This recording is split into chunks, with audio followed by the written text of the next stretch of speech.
일단 그 6가지 중에서 이제 2가지씩 제가 끊어가면서 설명을 좀 드릴 텐데요.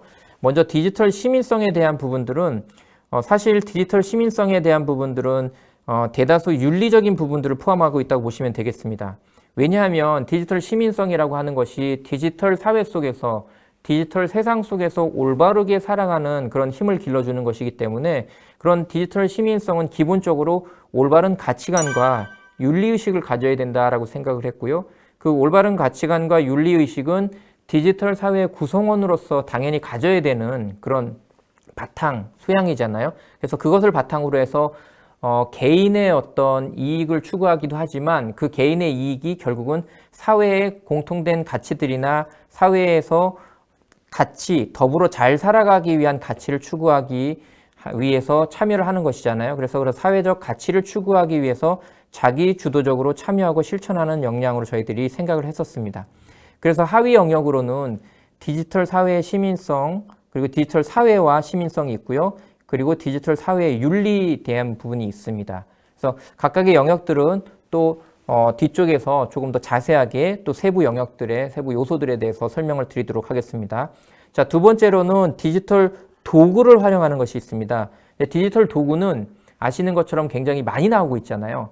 예전에는 컴퓨터 하나만 우리가 디지털 도구를 주로 많이 사용했었다면 최근에는 선생님들 손에 들려있는 스마트 기기들이 굉장히 많지 않습니까? 스마트폰도 있고요, 태블릿도 있고요, 그 다음에 PC가 이렇게 개인용으로 소지할 수 있는 노트북 같은 것들도 있고요. 그리고 태블릿의 종류도 굉장히 많아졌지 않습니까? 그래서 이런 디지털 도구들을 사용하려면 기본적으로 디지털 도구는 디지털 자료와 정보, 그리고 디지털 기기 및 소프트웨어를 포함한다라고 보시면 되겠습니다. 즉 말하자면 제가 첫 번째 시간에 말씀드렸듯이 독특하게 이 컴퓨터를 다루는 학문에는 하드웨어와 소프트웨어가 있다고 말씀드렸잖아요. 그리고 이 하드웨어와 소프트웨어에서 다루는 것이 바로 정보다라고 말씀드렸잖아요. 이 디지털 기기를 통해서 다루는 정보까지 이 디지털 도구를 통해서 뭔가 작동하고 활용하기 때문에 기본적으로 이 디지털 도구 활용에서는 이런 부분들이 포함된다라고 보시면 되겠습니다. 그래서 디지털 도구 활용 능력은 디지털 사회에서 생활하거나 문제를 해결할 때에 필요한 도구를 선택할 수 있어야 되겠죠. 그리고 그 도구를 선택했으면 활용할 수 있어야 되겠죠. 그래서 선택과 활용을 할 수 있는 능력이라 보시면 될 것 같고요. 하위 영역으로는 디지털 기기를 활용하는 방법, 그리고 디지털 기기에서 돌아가고 있는 소프트웨어를 활용하는 방법, 이 2가지로 저희가 한번 설정을 해봤습니다. 자, 다음은 이제 두 번째 끊어서 말씀드릴 영역은 소통과 협업과 그리고 안전과 네트워킹입니다. 우리가 정의를 디지털 문해력 교육의 정의를 내릴 때도 말씀을 드렸고 또 내용 체계에서도 말씀을 드리지만 기본적으로 디지털 기기를 다루는 능력뿐만 아니라 그것이 우리가 사회 살아가면서 또는 생활하면서 여러 가지 활동들, 실천 활동들을 통해서 나타나는데 대표적인 작업이 바로 소통과 협업이 되겠죠.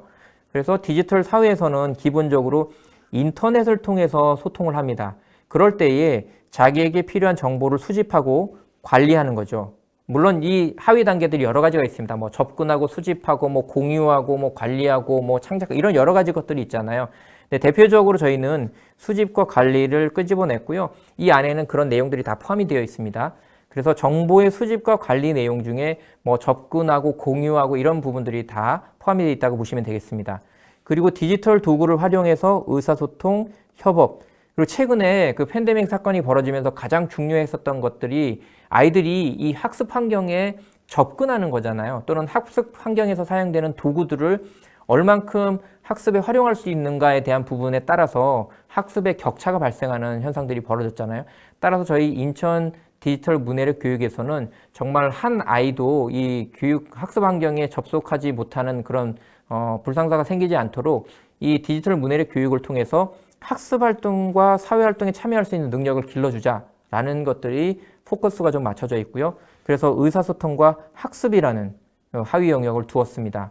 그래서 이런 부분들은 다른 디지털 문해력 교육이나 디지털 리터러치 교육에서는 잘 나타나지 않는데 인천에서는 특별히 저희가 이 학습 환경에 접근하고 아이들이 교육을 받을 수 있도록 자기 스스로가 이렇게 뭔가 세팅하고 설정하는 방법들을 배울 수 있는 교육 내용도 꼭 가르쳐야 되겠다라는 의지의 표현이라고 보시면 되겠습니다. 따라서 이렇게 의사소통과 학습 부분으로 하위 영역이 나눠져 있습니다.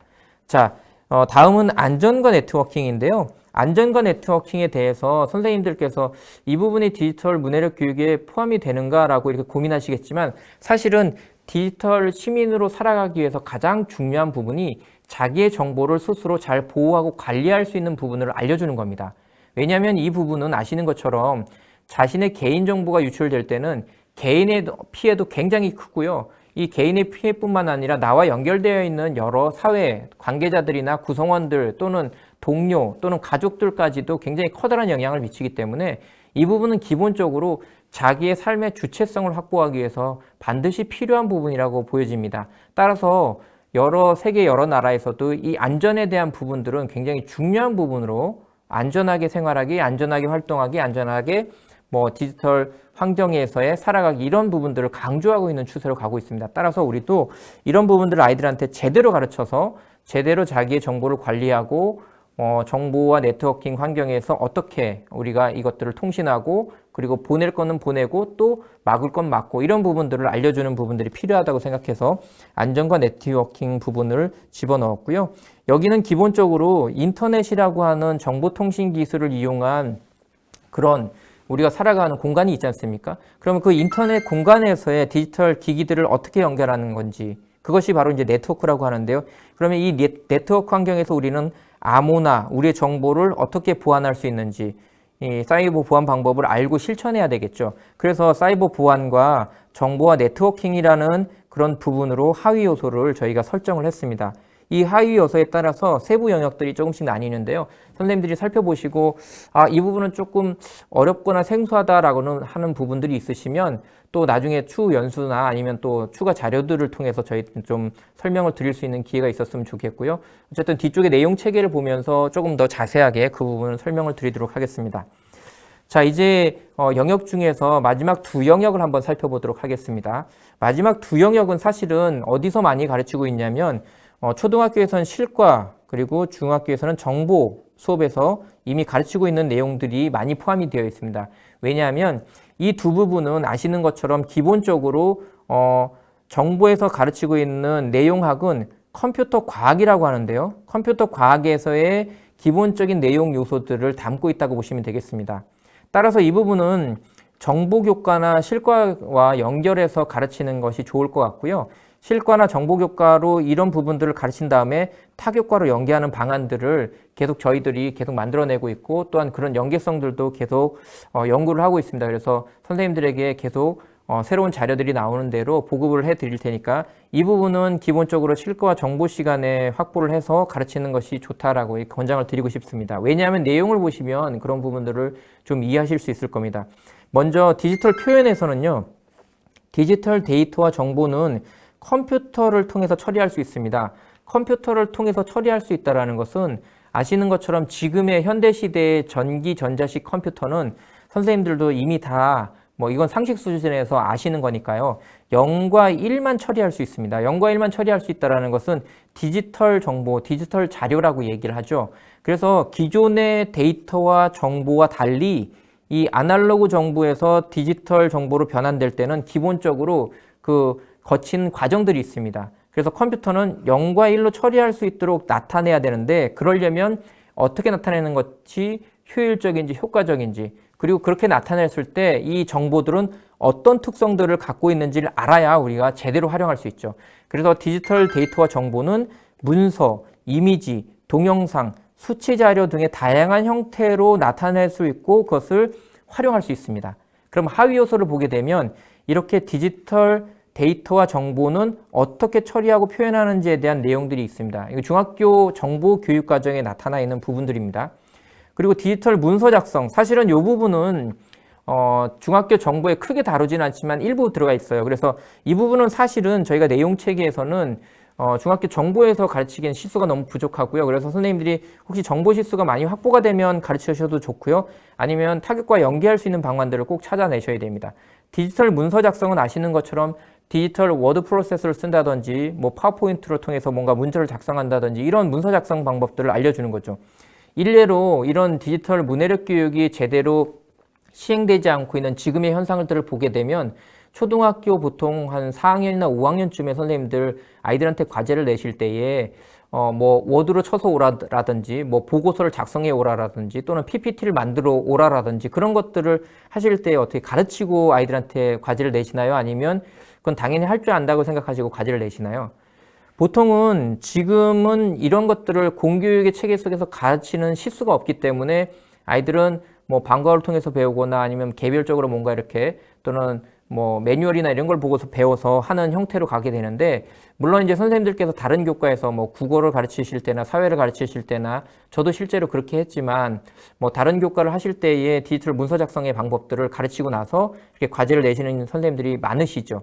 그렇지만 이제 그게 시수가 확보가 되지 않으면 체계적으로 가르칠 수도 없을 뿐더러 또 체계적으로 배우는 그런 다음 스텝으로 또 심화된 스텝으로 갈 수 없는 그런 한계들이 있잖아요. 그래서 저희들은 디지털 문해력 교육 내용 체계를 통해서 모든 아이들에게 기본적으로 자기의 문서를 만들 수 있는 방법, 그리고 뭐 발표 자료를 만들 수 있는 방법을 교육을 시켜서 이걸 통해서 자기 아이디어를 표현하게 하자라는 것들을 이제 토대로 해서 문서 작성이라는 하위 영역을 넣었고요.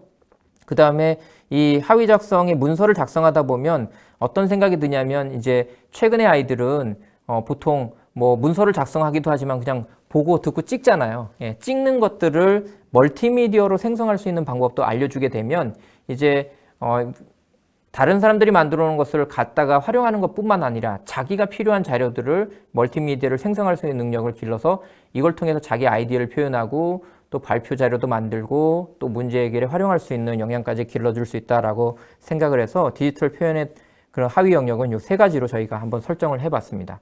물론 내부 요소들을 보시게 되면 저게 저기 들어가 있어 이렇게 생각하실 부분도 있으시겠지만 그런 부분들을 살펴보시면서 저희가 구분해 놓은 내용들을 다시 한번 이렇게 점검해 주시고 또 현장에 적용하실 때에 어떤 부분들이 이렇게 뭐 좀 아쉬운 부분들이 있으시면 나중에 업그레이드 될 때 또 한번 연락을 주시고 또 이렇게 보완할 수 있는 기회들을 가질 수 있을 것 같습니다.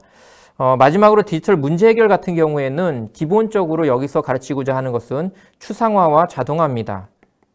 기본적으로 컴퓨터는 문제를 어떻게 해결하냐면, 컴퓨터는 정보나 데이터를 받아들여서 처리를 한 다음에 아웃풋을 내보내는 IPO 체계를 갖고 있거든요. 그래서 컴퓨터를 우리가 이해하기 가장 쉬운 방법은 무엇이 들어가는지, 그리고 어떻게 처리하는지, 무엇이 나오는지를 살펴보면 됩니다. 그래서 보통 IPO 체계라고 하는데요.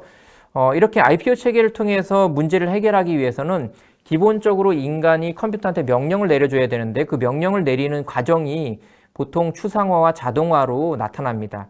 이것을 우리는 컴퓨팅 사고력을 통해서 문제를 해결한다고 보고 있고요. 그것이 디지털 사회와 기술 이런 것들을 기반으로 해서 문제 해결을 하는데 컴퓨팅 사고력을 바탕으로 하게 돼 있죠. 그래서 문제를 분석하고 컴퓨터가 알아들을 수 있도록 순차적으로 절차적으로 알고리즘을 만든 다음에 그 절차적으로 만든 알고리즘을 프로그래밍하는 추상화, 자동화 과정을 통해서 일어납니다. 따라서 문제 이해와 분석, 알고리즘, 자동화의 세 가지 하위 요소로 되어 있습니다.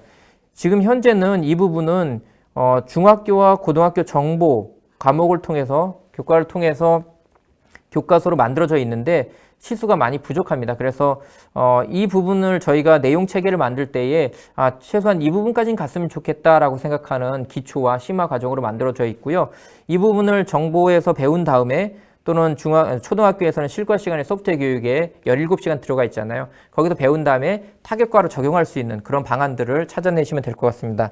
즉 말하자면 초등학교 실과 시간에 17시간 포함되어 있는, 이제 교육과정이 변화가 되면 아마 조금 확대될 거라고 기대를 하고 있지만 어떻게 될지 모르겠습니다. 어쨌든 기본적으로 여기서 소프트웨어 교육을 통해서 그 디지털 문제 해결에 대한 부분은 가르칩니다. 그리고 중학교 정보, 그리고 고등학교에서는 정보와 정보과학이라는 과목이 있고요. 최근에 인공지능 기초라는 과목도 생겼습니다. 그런데 저희가 다시 말씀드리지만 인공지능에 대한 부분은 디지털 문해력 교육에 포함이 되지만 이 내용 체계 안에서는 저희는 포함시키지는 않았습니다. 왜냐하면 디지털 문해력 교육과 더불어서 지금 인천에서 만든 인공지능 교육 그 내용 체계가 따로 있습니다. 그래서 그 부분은 따로 만들어져 있는 인공지능 교육 내용 체계를 활용하시면 좋을 것 같고요. 연계해서 하실 수 있겠습니다. 그래서 이 디지털 문제 해결력을 기른 다음에 인공지능까지 가시려면 기존에 지금 만들어지고 있는 인공지능 내용 체계를 이용해서 더 확장시키면 가능할 것 같습니다.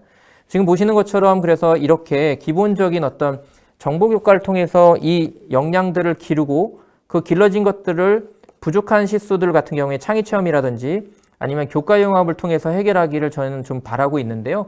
기본적으로 디지털 리터러시에 대한 소양을 정보 교과를 통해서 기르고 그것들을 각국에 적용할 수 있는 방안들을 계속 찾아내고 또 저희들이 만들어낼 수 있도록 노력을 하겠습니다. 선생님들께서도 현장에서도 좋은 아이디어가 생기시면 언제든지 연락을 주셔서 현장의 목소리들이 반영이 된 그런 교육 내용 체계들이 계속 업그레이드 될 수 있도록 같이 협력할 수 있는 그런 체계가 만들어지면 좋을 것 같습니다.